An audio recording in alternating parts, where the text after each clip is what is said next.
and welcome back to another Artifact Corner. Today we will be looking at an incredibly beautiful child's tea set.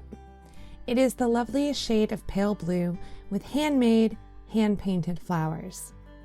This set was made sometime in the 1840s, so this is an early Victorian piece. This set belonged to Fannie Delord Webb Hall, the last member of our family to live in the house. The set was purchased by her uncle, John Webb. This was an expensive gift. We're not certain of this tea set's origins, but the quality of the porcelain, the hand-painted flowers, and the beautiful glaze are hallmarks of a talented craftsperson working for a well-established manufacturer. Fannie must have been delighted when she opened this exceptional present. Let's take a look at presents and toys for children in the Victorian period. The Victorian era was the beginning of what we might term today consumer culture.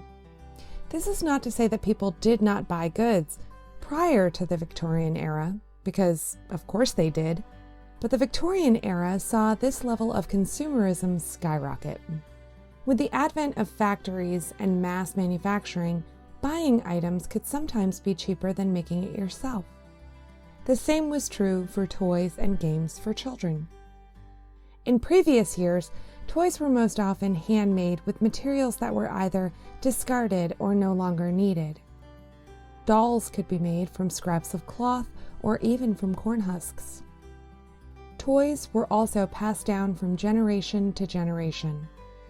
Toys that were ripped or broken were mended and repaired until they couldn't be salvaged any longer.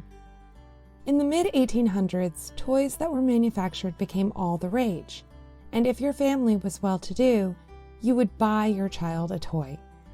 Toys ranged from train sets to dolls to hula hoops to bicycles and so much more. If you had the funds for them, you could purchase almost anything in toy form, just like today. Despite all of the advancements in manufacturing, the working classes and poor still could not afford mass-produced toys. Even if they could afford them, most lower class and poor children did not have the time to play with toys, even if they had them. Child labor laws were non-existent in the early Victorian period, and children as young as 5 would be working anywhere between 8 to 12 hours per day.